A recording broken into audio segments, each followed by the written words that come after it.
Bugun men sizlarga juda muhim masalani tushuntirib bermoqchiman. Pensiya olayotgan fuqarolar shifokorlik komissiyasidan o'tishga majbur bo'ladimi? Bu kimlarga tegishli, kimlar xavotir olmasligi kerak va eng muhimi. Qanday hujjatlarni oldindan tayyorlab qo'yish zarur? Bu ma'lumot har bir pensionerga, nogironlik pensiya olayotganlarga, ularning farzandlariga va qarindoshlariga bevosita tegishli. Chunki bitta hujjat vaqtida topshirilmasa, bitta ko'rik muddati o'tkazib yuborilsa, pensiya to'lov vaqtincha to'xtab qolishi yoki qayta hisob-kitob qilinishi mumkin. Men bu mavzuni oddiy tilda bosqichma-bosqich tushuntiraman. Videoni oxirigacha ko'ring. Chunki oxirida men qaysi toifadagi pensionerlar albatta komissiyadan o'tish kerakligini, kimlar esa bundan ozod bo'lishi mumkinligini aniq aytaman. Hozirning o'zida kanalga obuna bo'ling, like bosing. Chunki bunday huquqiy va ijtimoiy ma'lumotlar har bir oilaga kerak bo'ladi. Avvalo, masalaning ildizini tushunib olaylik. Odamlar orasida barcha pensionerlar shifokorlik komissiyasidan o'tishga majbur bo'ladi degan gap tarqalganida ko'pchilik vahimaga tushadi. Ayniqsa yoshi katta insonlar. Endi mening yoshga doir pensiyamni ham to'xtatib qo'yishadimi? Men har oy poliklinikaga borishim kerakmi? Agar komissiyadan o't olmasam, pulimni bermay qo'yishadimi? Deb xavotirga tushadi. Men shu yerda birinchi muhim narsani aytaman. Hamma pensionerlar bir xil toifaga kirmaydi. Pensiya deganda biz odatda bitta narsani tushunamiz, lekin amalda pensiyaning bir nechta turi bor. Masalan, yoshga doir pensiya bor. Nogironlik pensiyasi bor. Boquvchisini yo'qotganlik pensiyasi bor. Shuningdek, ba'zi fuqarolar pensiya emas, nafaqa oladi. Har birining talabi, muddati va hujjati boshqa bo'lishi mumkin. Shuning uchun barcha pensionerlar majburlanadi degan jumlani eshitganda avvalo qaysi pensionerlar nazarda tutilayotganini aniqlash kerak. Oldin qanday edi? Ko'p hollarda nogironlik guruhi belgilangan fuqarolar ma'lum muddatdan keyin qayta tibbiy ko'rikdan o'tish kerak bo'lgan. Masalan, bir odamga ikkinchi guruh nogironlik 1 yil muddatga berilgan bo'lsa, u 1 yil tugashidan oldin qayta komissiyadan o'tish kerak edi. Agar sog'lig'i yaxshilangan bo'lsa, guruh o'zgarishi mumkin. Agar ahvoli og'irlashgan bo'lsa, guruh kuchaytirilishi mumkin. Agar kasallik barqaror va tuzalish ehtimoli past bo'lsa, nogironlik muddatsiz belgilanishi ham mumkin. Hozir nima o'zgardi? Asosiy o'zgarish shundaki, davlat organlari pensiya va nafaqa to'lovlarini yanada aniq nazorat qilishga, hujjatlarni raqamlashtirishga, tibbiy xulosalar haqiqiyligini tekshirishga ko'proq e'tibor qaratmoqda. Bu degani, kimdir haqiqatan ham tibbiy ko'rikdan o'tishi kerak bo'lsa, uning muddati, xulosasi, guruhi va pensiya tayinlashga asos bo'lgan hujjatlar qayta ko'rib chiqilishi mumkin. Biroq bu har bir yoshi ulug' pensioner ertaga shifokor oldiga yugurishi kerak degani emas. Men eng avval xavotir olish kerak bo'lgan toifalarni aniq aytaman. Birinchi toifa nogironlik pensiyasi yoki nogironlik nafaqasi olayotgan fuqarolar. Agar sizga nogironlik guruhi ma'lum muddatga bergan bo'lsa, masalan, 6 oyga, 1 yilga yoki 2 yilga belgilangan bo'lsa, siz muddat tugashidan oldin tibbiy komissiyadan o'tishingiz kerak bo'ladi. Chunki sizning pensiya yoki nafaqangiz aynan tibbiy xulosaga bog'langan. Ikkinchi toifa. Nogironlik guruhi bo'yicha pensiya olayotgan, lekin oxirgi yillarda qayta ko'rikdan o'tmagan fuqarolar. Masalan, fuqaro 2022 yilda ikkinchi guruh nogironlik olgan, xulosada 2024 yil sentyabrgacha deb yozilgan. Lekin u vaqtida bo'lmagan. Bunday holatda pensiya jamg'armasi yoki mas'ul organlar sizning tibbiy xulosangiz muddati tugagan deb to'lovni to'xtatib turishi mumkin. Bu jarayon odamni jazolash uchun emas, balki to'lovning qonuniy asosini tasdiqlash uchun qilinadi. Uchinchi toifa hujjatlarda nomuvofiqlik bor fuqarolar. Masalan, pasportdagi familiya boshqa, tibbiy xulosadagi familiya boshqa yozilgan. Yoki tug'ilgan sana bir joyda 1972 yil, boshqa joyda 1909 yil ko'rsatilgan. Yoki nogironlik guruhi haqidagi ma'lumot pensiya tizimida boshqa, poliklinika hujjatida boshqa ko'rinadi.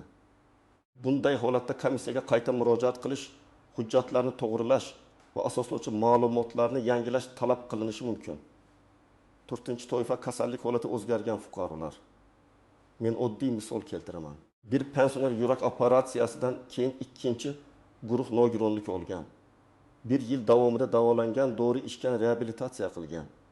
Keyingi tekshiruvlarda ahvoli ancha yaxshilangan bo'lsa, komissiya guruhni o'zgartirishi yoki uzaytirmasligi mumkin.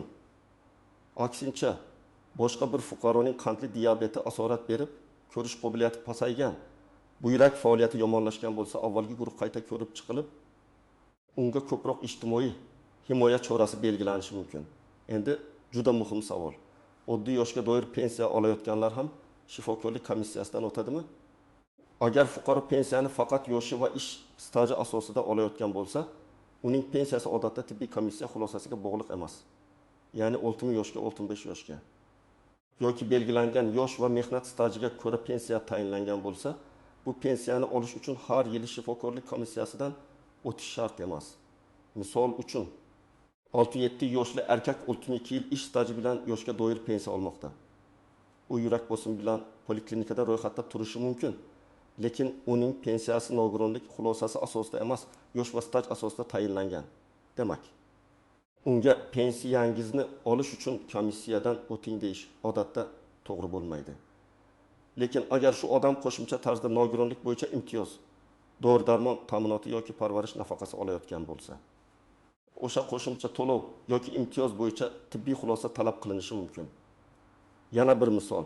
72 yoshli ayol umr bo'yi maktabda ishlagan, hozir yoshga doir pensiya oladi. Uning tizzasi og'riydi, ko'zi yaxshi ko'rmaydi. Qon bosimi bor.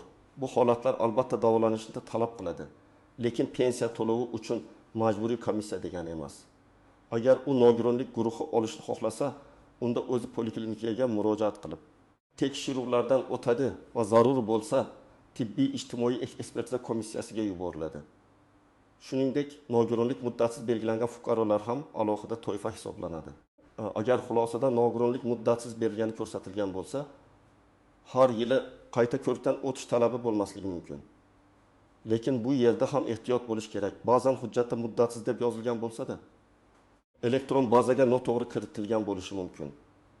Shuning uchun bunday fuqarolar o'z hujjatlarining nusxasini saqlashi, kerak bo'lsa pensiya bo'limi yoki tibbiy muassasadan ma'lumotni tekshirtirib olish kerak. Keling, vaziyatni yanada aniqroq ko'rsatish uchun bir nechta oddiy misollarni ko'rib chiqamiz. Birinchi misol. 68 yoshli ayol ikkinchi guruh nogironlik pensiyasi oladi. Unga nogironlik 2023 yil dekabr oyidan 2024 yil dekabr oyigacha berilgan. Uning oylik pensiyasi shartli ravishda 1 million 200 ming so'm bo'lsin. Agar u 2024 yil noyabr oyidayoq poliklinikaga borib, shifokorlardan yo'llanma olib, tekshiruvlarni boshlasagina dekabrgacha yangi xulosa olishga ulguradi. Agar u menga hech kim aytmadi deb yanvargacha kutib yursa, pensiya to'lovi vaqtincha to'xtab qolishi mumkin. Keyin hujjatlarni to'g'rilasa, ayrim hollarda to'lov qayta tiklanadi. Lekin odam 1-2 oy pul kutib qolishi mumkin. Bu esa doriga, oziq-ovqatga, kommunal to'lovga bog'liq oilalar uchun jiddiy muammo. Ikkinchi misol. 14 yoshli erkak yoshga doir pensiya oladi. U bir joyda pensionerlar komissiyadan o'tadi degan gapni eshitib vahimaga tushadi. Aslida uning pensiyasi yoshi va staji bo'yicha tayinlangan. Unga faqat pensiya to'lovini davom ettirish uchun tibbiy komissiya kerak emas. Lekin u sog'lig'i yomonlashgani sababli nogironlik guruhi olishni xohlasa, bu boshqa masala. Bunda u oilaviy shifokorga murojaat qiladi. Tegishli mutaxassislardan o'tadi. Tahlillar topshiradi, keyin komissiya uning holatini baholaydi. Uchinchi misol. Grad 5 yoshli fuqaro bolagidan nogiron, unga nogironlik muddatsiz berilgan. U har yili komissiyadan o'tmaydi. Lekin pensiya bo'limida uning hujjatlari eski shaklda qolgan. Elektron tizimga to'liq tushmagan bo'lishi mumkin. Bir kuni undan ma'lumotnoma so'rashsa, u menda muddatsiz xulosa bor deb hujjatini ko'rsatish kerak. Agar hujjat yo'qolgan bo'lsa, arxivdan yoki tibbiy muassasadan dublikat olishga to'g'ri keladi. Demak, hatto komissiyadan o'tmaydigan odam ham hujjatlarini tartibga solib qo'yishi zarur. 4-misol. Bir ayol o'quvchisini yo'qotganlik pensiyasi oladi. Uning farzandi talaba bo'lsa, pensiya davom etish uchun o'qish joyidan ma'lumotnoma talab qilinishi mumkin. Bu tibbiy komissiya emas. Lekin pensiya to'lovi uchun hujjat yangilash zarurati bor. Shuning uchun odamlar barcha holatni aralashtirib yubormaslik kerak. Kimdandir tibbiy xulosa so'raladi, kimdandir o'qish ma'lumotnomasi so'raladi. Kimdandir pasport yoki bank ma'lumoti yangilanishi so'raladi. Endi istisnolar va nozik joylarga to'xtalib o'taman. Birinchi nozik nuqta, nogironlik guruhi har doim ham bir xil muddatga berilmaydi. Ba'zi kasalliklar vaqtinchalik bo'lishi mumkin. Masalan, Og'ir jarrohlik amaliyotidan keyin odamga 1 yilga nogironlik beriladi. Chunki reabilitatsiya davri kerak. Keyin ahvol yaxshilansa nogironlik uzaytirilmasligi mumkin. Ba'zi kasalliklar esa surunkali va qaytmas bo'ladi. Bunda komissiya tibbiy hujjatlarga qarab muddatsiz belgilashi mumkin. Ikkinchi nozik nuqta. Komissiya faqat odamning shikoyatiga qarab qaror qilmaydi. Belim og'riyapti, ko'zim xira ko'ryapti, yurishim qiyin degan gaplar muhim, lekin yetarli emas. Komissiya tashxis, tahlil, instrumental tekshiruv, shifokor xulosasi, davolanish tarixi, mehnat qobiliyati va o'zini o'zi parvarish qilish imkoniyatini baholaydi. Shuning uchun hujjatlar tartibli bo'lishi kerak. Masalan, MRT xulosasi, rentgen javobi, qon tahlillari, kardiogramma. Nevropatolog yoki kardiolog xulosasi bo'lsa, bu komissiya uchun asos bo'ladi. Uchinchi nozik nuqta, odam shifokorga faqat komissiya kuni borib, hammasini bir kunda hal qilaman deb o'ylamasligi kerak. Amalda ko'rik jarayoni vaqt oladi. Oilaviy shifokor ko'radi, mutaxassisga yuboradi, mutaxassis tekshiruv tayinlaydi, tahlillar chiqadi, keyin hujjatlar yig'iladi. Ayrim tekshiruvlarga navbat bo'lishi mumkin. Shuning uchun men doim aytaman, agar xulosangiz muddati dekabrda tugasa, noyabrda emas, iloji bo'lsa oktyabrning oxiridan harakatni boshlang. 1 oy zaxira vaqt odamni ko'p asabdan saqlaydi. 4-nozik nuqta, komissiyaga bormaslik har doim ham pensiya butunlay bekor bo'ldi degani emas. Ko'p holatda to'lov vaqtincha to'xtatiladi. Yangi hujjat taqdim etilgandan keyin qayta ko'rib chiqiladi. Lekin bu davrda odam pulsiz qolishi mumkin. Shuning uchun keyin boraman degan beparvolik xavfli. Ayniqsa dorilar qimmat bo'lsa, oilada boshqa daromad bo'lmasa, bitta oy pensiyasiz qolish ham katta zarba bo'ladi. 5-nozik nuqta, agar komissiya qaroridan norozi bo'lsangiz, sizda e'tiroz bildirish huquqi bor. Masalan, siz avval 2-guruh olgan edingiz. Endi komissiya 3-guruh deb qaror qildi. Siz esa sog'lig'ingiz yaxshilanmaganini, aksincha yomonlashganini aytyapsiz. Bunday vaziyatda hissiyot bilan janjal qilish foyda bermaydi. Siz yozma tartibda qaror nusxasini so'rashingiz, qaysi hujjatlar asosida shunday xulosa qilinganini bilishingiz, qo'shimcha tekshiruvlardan o'tishingiz va belgilangan tartibda yuqori turuvchi komissiyaga yoki mas'ul organga murojaat qilishingiz mumkin. Endi eng kerakli qismga o'tamiz. Siz hozir nima qilishingiz kerak? Men buni oddiy tartibda aytaman. Birinchi qadam, pensiyangiz yoki nafaqangiz qaysi asosda tayinlanganini aniqlang. Siz yoshga doir pensiya olyapsizmi? Nogironlik pensiyasimi? O'quvchisini yo'qotganlik pensiyasimi yoki ijtimoiy nafaqami? Buni pensiya daftarchasi, bank orqali keladigan ma'lumot, pensiya bo'limidagi hujjatlar yoki oldingi qarorlardan bilish mumkin. Agar aniq bilmasangiz, tuman pensiya bo'limiga yoki tegishli ijtimoiy himoya organiga murojaat qilib, mening to'lovim qaysi asosda tayinlangan deb so'rang. Ikkinchi qadam, agar siz nogironlik bo'yicha to'lov olayotgan bo'lsangiz, tibbiy xulosangizning muddatini tekshiring. Xulosada qaysi guruh, qaysi sanadan qaysi sanagacha muddatsizmi yoki vaqtinchalikmi hammasi yozilgan bo'ladi. Agar hujjat qo'lingizda bo'lmasa, uni toping, nusxa oling. Rasmiy olib qo'ying, lekin asl nusxani yo'qotmang. Oilangizdagi ishonchli odamga ham hujjat qayerda turishini aytib qo'ying. 3-qadam, muddat tugashidan oldin oilaviy poliklinikaga boring. Mening nogironlik xulosam muddati tugayapti. Qayta ko'rib uchun hujjatlarni tayyorlashim kerak deb aniq ayting. Shifokordan qaysi mutaxassislar ko'rgidan o'tish, qaysi tahlillar kerakligi, qaysi tekshiruvlarni topshirish zarurligini so'rang. Og'zaki gap bilan cheklanib qolmang. Iloji bo'lsa yo'llanma va ro'yxatni yozma yoki elektron shaklda oling. 4-qadam, barcha tibbiy hujjatlarni bir papkaga joylang. Pasport yoki ID karta nusxasi, pensiya hujjati, oldingi tibbiy xulosa, kasallik tarixi, shifoxonadan chiqish varaqalari, tahlil javoblari, mutaxassis xulosalari, dori-darmon bo'yicha ma'lumotlar, operatsiya bo'lgan bo'lsa epikriz. Hammasi bir joyda tursin. Ko'p odamlar aynan shu yerda qiynaladi. Komissiyaga boradi, lekin kerakli hujjat uyda qoladi. Keyin yana qaytadi, navbat kutadi, vaqt yo'qotadi. 5-qadam. Komissiya kuni yolg'iz borishga qiynalsangiz, yaqin qarindoshingizni olib boring. Ayniqsa eshitish, ko'rish, yurish, xotira yoki nutq bilan bog'liq muammo bo'lsa, yoningizda hujjatlarni tushunadigan odam bo'lgani yaxshi. Lekin esda tuting, qarindosh sizning o'rningizga hamma narsani hal qilib bera olmaydi. Asosiy ma'lumot sizning tibbiy holatingizga bog'liq bo'ladi. 6-qadam. Komissiya qarorini olganingizdan keyin uni darhol pensiya bo'limi yoki tegishli organga yetkazish zarurmi? Shuni aniqlang. Ba'zi ma'lumotlar elektron tizim orqali o'tadi. Lekin men amaliyotda odamlarning tizimga tushmagan ekan deb ovora bo'lganini ko'p ko'raman. Shuning uchun xulosaning nusxasini olib, qabul qilinganini tasdiqlatib qo'yish foydadan xoli emas. 7-qadam. Agar to'lovingiz to'xtab qolsa vahimaga tushmang, lekin jim ham o'tirmang.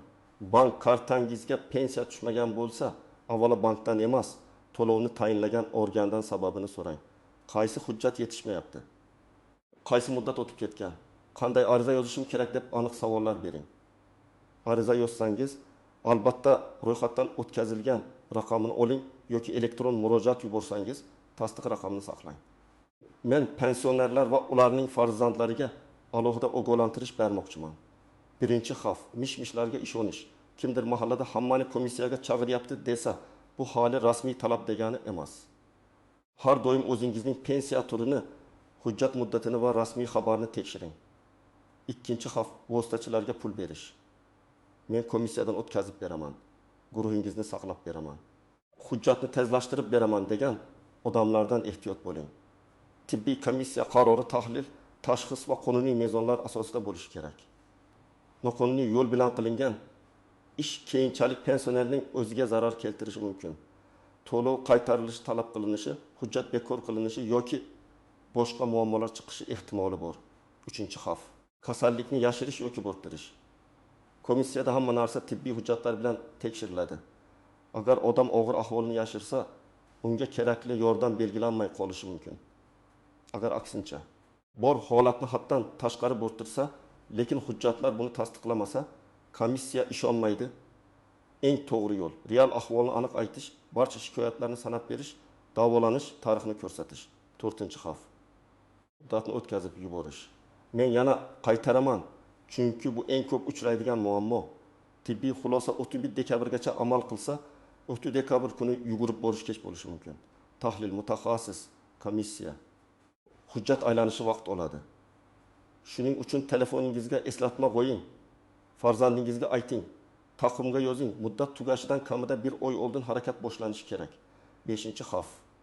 Hujjatlarni faqat bitta nusxada saqlash. Pasport, xulosa, epikriz, tahlil javoblari, arizalar nusxasi bo'lsin. Telefoningizga suratga oling, lekin faqat telefonga ishonmang. Telefon buzilishi, yo'qolishi yoki xotirasi o'chib ketishi mumkin. Qog'oz nusxa ham, elektron nusxa ham bo'lgani ma'qul. Agar men yoshga doir pensiya olsam, komissiyadan o'tamanmi? Odatda yo'q. Chunki bunday pensiya tibbiy xulosaga emas. Yosh va ish stajiga bog'liq. Lekin qo'shimcha nogironlik imtiyozi yoki tibbiy asosdagi nafaqa bo'lsa, o'sha qism bo'yicha tekshiruv kerak bo'lishi mumkin. Agar nogironligim muddatsiz bo'lsa, har yili boramanmi? Odatda shart emas. Lekin hujjatingizda muddatsiz degan yozuv borligini elektron bazada ham to'g'ri aks etganini tekshirtirib qo'yish foydali. Agar komissiyaga bora olmasamchi, og'ir yotgan bemorlar, yurishga qodir bo'lmagan fuqarolar bo'yicha alohida tartiblar bo'lishi mumkin. Bunda oilaviy shifokorga murojaat qilib, uy sharoitida ko'rik. Tibbiy hujjatlarni rasmiylashtirish yoki vakil orqali hujjat topshirish imkoniyatlari haqida so'rash kerak. Agar pensiyam to'xtab qolsa, nima qilaman? Sababini yozma yoki rasmiy tarzda aniqlang. Agar sabab muddati tugagan tibbiy xulosa bo'lsa, zudlik bilan poliklinikaga boring. Agar sabab hujjat xatosi bo'lsa, pasport, tug'ilganlik, familiya yoki boshqa ma'lumotlarni to'g'rilash bo'yicha ariza bering. Hech qachon o'zi tushib qolar deb kutmang. Agar komissiya guruhimni pasaytirsa, rozi bo'lmasam nima qilaman? Qaror nusxasini oling, asoslarini so'rang. Qo'shimcha tibbiy hujjatlarni to'plang va belgilangan tartibda shikoyat qiling. Shikoyatda men rozi emasman deb yozishning o'zi yetarli emas. Qaysi tashxis, qaysi tekshiruv, qaysi shifokor xulosasi qarorni qayta ko'rishga asos bo'lishini ko'rsatish kerak. Bugungi mavzuda eng asosiy fikr shuki, barcha pensionerlar majburiy shifokorlik komissiyasidan o'tadi degan gapni bir xil tushunmaslik kerak. Yoshga doir pensiya olayotgan fuqarolar odatda pensiyasini davom ettirish uchun tibbiy komissiyadan o'tmaydi. Ammo nogironlik pensiyasi yoki nogironlik nafaqasi olayotganlar, ayniqsa xulosasi muddatli bo'lganlar, belgilangan vaqtda qayta ko'rikdan o'tish shart bo'lishi mumkin. Men sizlarga tavsiya qilaman, bugunoq hujjatlaringizni tekshiring. Pensiyangiz qaysi asosda tayinlanganini biling. Nogironlik xulosangiz muddati qachon tugashini ko'ring. Poliklinikaga vaqtida murojaat qiling. Hujjatlarni bir papkaga yig'ing. Rasmiy javoblarni yozma oling. Shunda siz nafaqat o'zingizni, balki oilangizni ham ortiqcha yugur-yugurdan, to'lov kechikishdan va asabiy holatlardan himoya qilasiz. Agar sizning oilangizda pensioner bo'lsa, bu videoni ularga ham tushuntirib bering. Izohlarda yozing. Siz yoki yaqinlaringiz komissiyadan o'tganmisiz? Qanday qiyinchiliklarga duch kelgansiz? Fikringiz boshqalarga ham foydali bo'lishi mumkin. Videoga like bosing, kanalga obuna bo'ling va keyingi muhim ma'lumotlarni o'tkazib yubormang.